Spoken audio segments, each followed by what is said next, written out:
রমজানের রাজধানীর 25টি স্থানে কম দামে দুধ, ডিম, মাংস বিক্রি করছে প্রাণী সম্পদ অধিদপ্তর। 28 রমজান পর্যন্ত সুলভ মূল্যে বিক্রি করা হবে এসব পণ্য। ক্রেতারা বলছেন এই সকল পণ্য বিক্রিতে বাড়াতে হবে প্রচারণার পাশাপাশি পণ্যের সরবরাহ। মোহাম্মদ আমিরুল হকের ক্যামেরায় রিপোর্ট আরিফিন মাসুদের। রমজানে স্বল্প আয়ের মানুষরাও যাতে কম খরচে মানসম্মত পুষ্টিকর খাদ্য খেতে পারেন সে লক্ষ্যে বাজার মূল্য থেকে বেশ খানিকটা কম মূল্যে কয়েকটি পুষ্টিকর খাদ্য বিক্রি করছে প্রাণী সম্পদ অধিদপ্তর। মিরপুর, মোহাম্মদপুর এবং ফার্মগেটের খামারবাড়ি সহ রাজধানীর 25টি স্থানে বিক্রি করা হচ্ছে সুলভ মূল্যের এ সকল পণ্য। প্রতি কেজি গরুর মাংস 650 টাকা, ড্রেসড ব্রয়লার মুরগি 250 টাকা, দুধ প্রতি লিটার 80 টাকা এবং প্রতি ডজন ডিম বিক্রি হচ্ছে 114 টাকায়।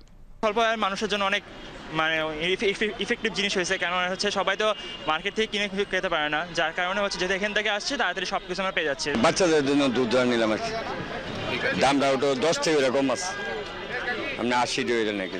সাধারণ মানুষ চলাফেরা ভালো না, এটা খাওয়া অনেক ভালো। তো ফ্রোজেন করা, পরিষ্কার করা, যার জন্য এটা 250 টাকাতে নিয়ে অনেক সেফ। তারপরে ডিম বাইরে 130 টাকা করে ডজন, এরা বেচতেছে 14 টাকা, অনেক সেফ হচ্ছে। আমাদের যদি একটু তুলনামূলক বেশি দিত তাহলে আমাদের জন্য ভালো হতো। ডেলি লাইন থেকে আমাদের কাজ কামাই হয়, তো এই জন্য আমাদের একটু বেশি দিলে ভালো হতো, সরকার যদি বেশি দিত। স্বল্প আয়ের আরও বেশি সংখ্যক মানুষ যাতে এ সকল পণ্য কিনতে পারেন সে লক্ষ্যে প্রচারণা এবং পণ্যের সরবরাহ দুই বাড়ানোর তাগিদ ক্রেতাদের। গেছে কালকে দিছে, আজকে আবার আরেকজনের কাছে শুনলাম অমুক জায়গায় দিতেছে, তখন আমরা আসলাম। আরো প্রচারণা দরকার যাতে মানুষে জানতে পারে। দীর্ঘ লাইনে দাঁড়িয়ে থেকে গরুর মাংস না পাবার অভিযোগও জানান কোনো ক্রেতা।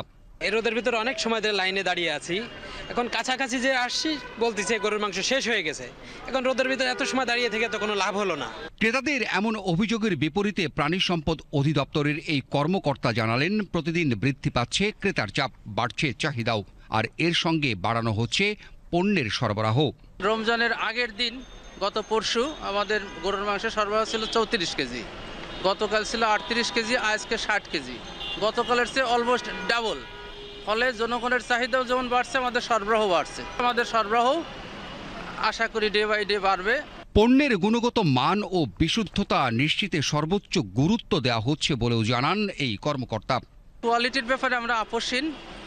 গরুর এবং মুরগির ক্ষেত্রে আমরা জবাইয়ের আগে একবার পরীক্ষা করি, এর স্বাস্থ্য পরীক্ষা করি, তারপরে জবাইয়ের পরে আবার এর পার্ট বাই পার্ট প্রত্যেকটা অঙ্গ প্রত্যঙ্গ আমরা পরীক্ষা করে থাকি।